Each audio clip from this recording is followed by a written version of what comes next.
Greetings everyone from beautiful Sweden. It is spring.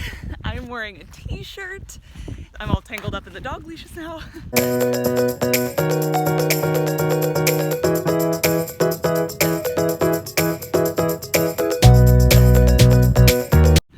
It is a good day. We are just a couple days away from our final official frost date here, which means the chances of it snowing are very not likely.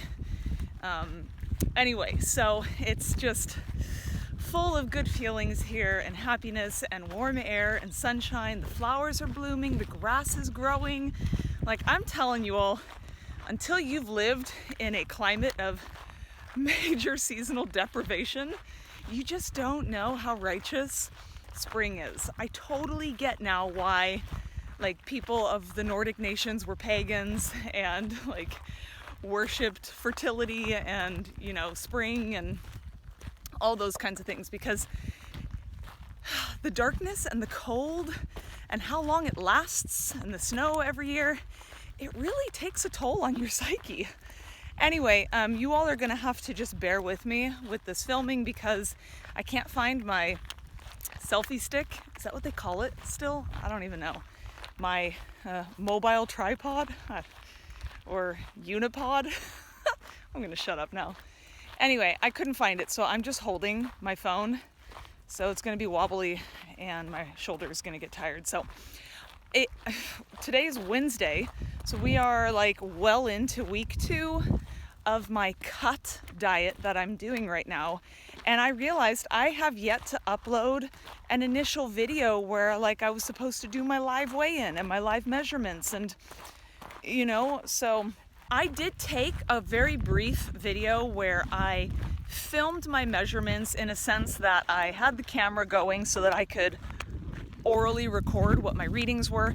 I'm going to insert that video clip right now, and I will just put on the screen for each of my measurements, not just what my starting measurements are, but how much I have gained in size, centimeters, since the end of my last cut diet. So these measurements that I'm showing right now are my measurements from the end of my reverse diet / the beginning of this diet cycle.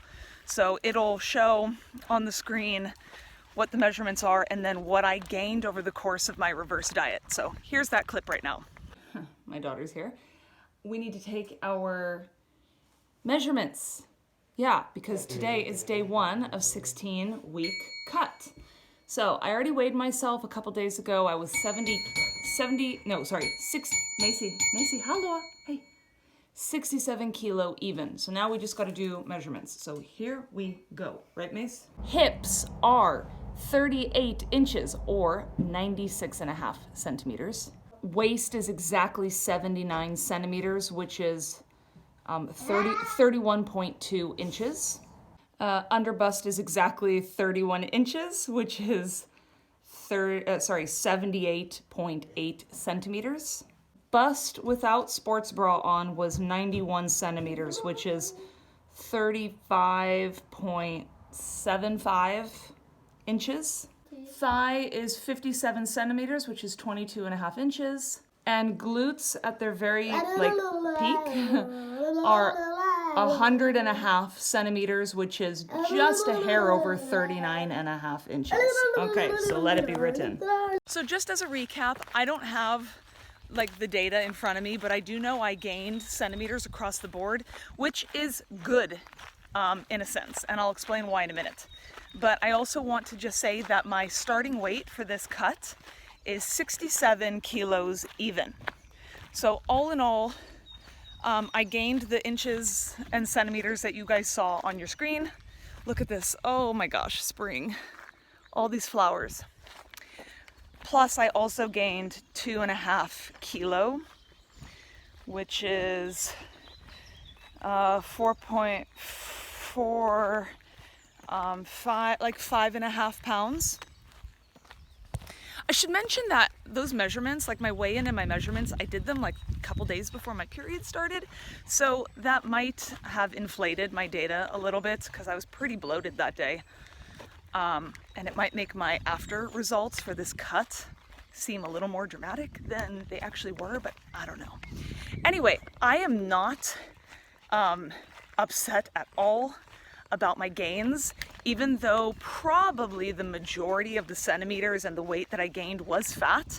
It means that I was in somewhat of a surplus at some point of my reverse diet. And that means because I was lifting my brains out during my reverse, throughout my entire reverse, I have to assume that I also put on even just a little bit of muscle mass. And I gained an enormous amount of strength over the course of the past 17 weeks when I was on my reverse. I have, since I've begun tracking all of my exercises, how much weight I'm moving, how many reps, how many sets, etc., I have increased my load, my difficulty across the board. So I know you can gain strength and not necessarily muscle mass. Like, you can not gain muscle mass but still get stronger. But I really do think I put on some muscle. And I'm hoping some of those centimeters that I gained and some of the weight I gained is indicative of that. But anyway, I am, as I said, about 1.5 weeks into this cut. And I thought I would do a quick roundup of how it's going so far. I had said I was going to do all kinds of things.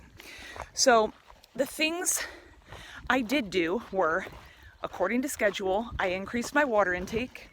A few weeks out of starting this cut, I started measuring my water intake, and I started out drinking 2 liters a day. And then in that final week leading up to my cut starting, I transitioned to 3 liters of water a day. And I've been doing 3 liters of water a day ever since. It was super easy, a very easy transition. I'm glad I stepped into it. In terms of tracking macros, I tracked just like I said I was going to, where I started tracking only a couple days per week, and I would only write down the weights of the foods I was eating, and then I would input it into MyFitnessPal at the end of the day because I wanted to see what I was eating intuitively. And I did that for a couple weeks, and then the final week leading into my cut that I'm on now, I began tracking macros real time in MyFitnessPal every day. And again, it's made the transition extremely seamless.